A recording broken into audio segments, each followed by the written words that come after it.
Assalamualaikum warahmatullahi wabarakatuh. Waalaikumsalam warahmatullahi wabarakatuh. Teman-teman, Coach Nanda pada kesempatan ini akan berdiskusi seputar menafkahi orang tua dan kewajiban kita sedekah. Pak Kiai, saya tuh sempat dapat curhatan beberapa teman. Ada teman yang merasa punya orang tua itu sangat-sangat berkecukupan.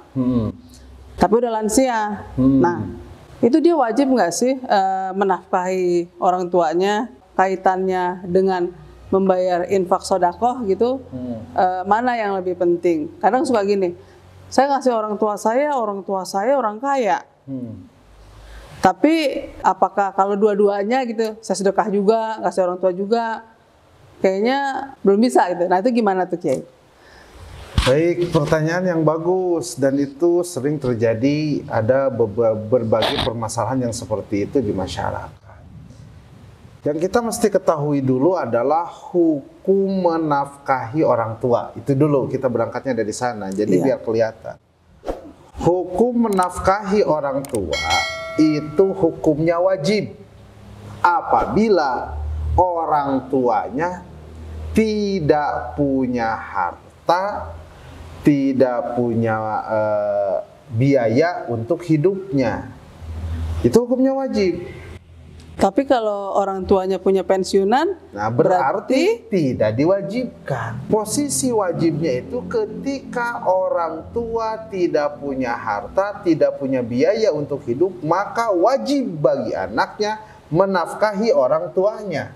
Walaupun orang tuanya masih dalam usia produktif. Artinya mampu untuk bekerja, mampu untuk berusaha.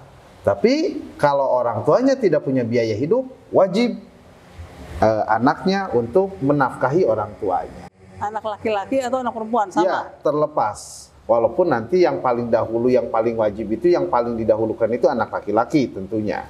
Bagaimana kalau orang tua istilahnya tidak membutuhkan pemberian kita? Artian kata, ya orang tuanya mapan, cukup, berkecukupan, maka hukum nafkahnya jadi tidak wajib.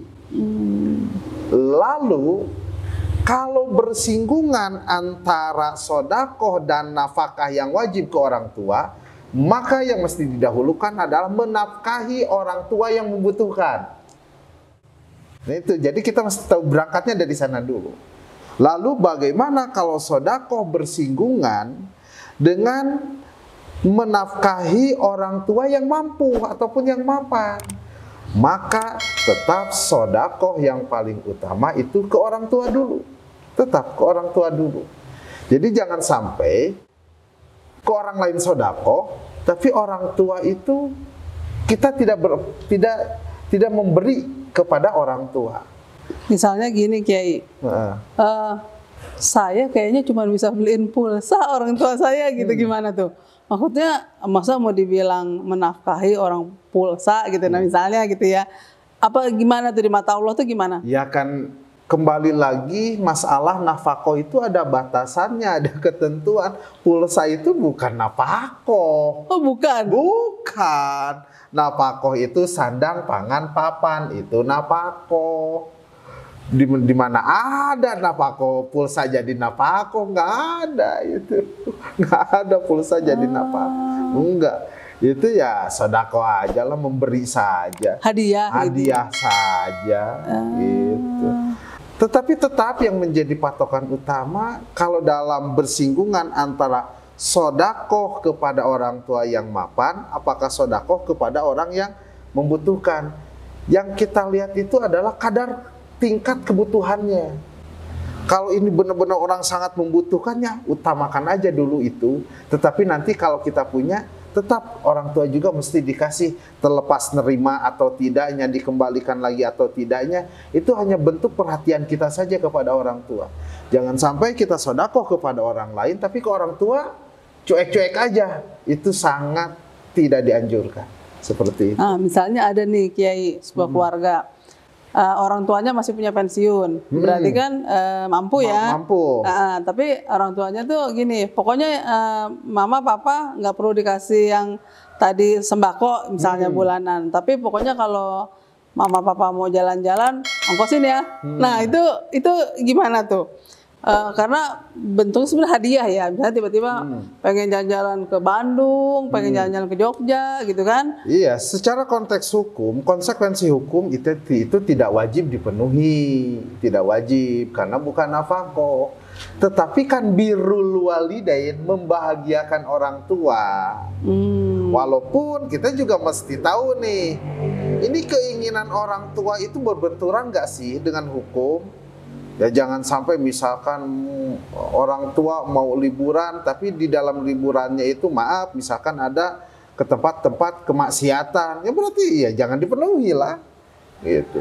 Misalkan ingin liburan kemana, ke luar negeri, apa nilainya? Ya kita juga mesti bisa memilah dan memilih mana yang manfaat bagi orang tua tentunya. Tetapi dengan ketika kita menolaknya dengan cara yang baik dan benar juga, awas. Orang tua itu ada dijaga dengan birrul walidain. Pakai misalnya gini, ada orang tua yang memang perlu didukung biaya hidup. Tapi kadang ada juga di keluarga-keluarga tertentu gitu yang minta didukung gaya hidup. Nah itu gimana tuh? Makanya kan tadi saya bahas, nafkah itu kebutuhan hidup, biaya hidup.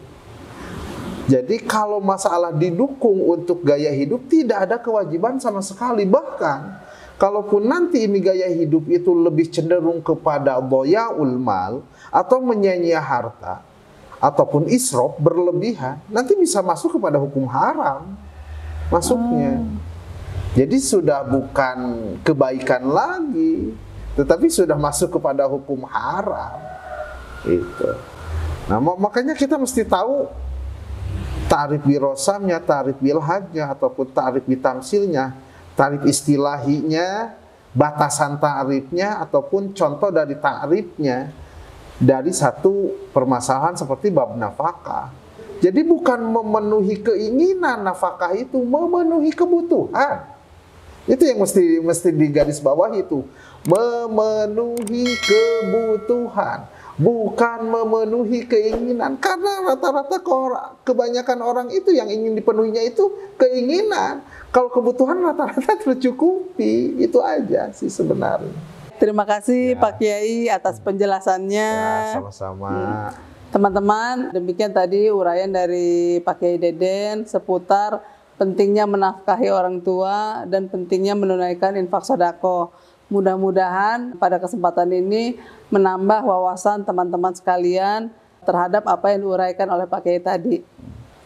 Assalamualaikum warahmatullahi wabarakatuh. Waalaikumsalam warahmatullahi wabarakatuh.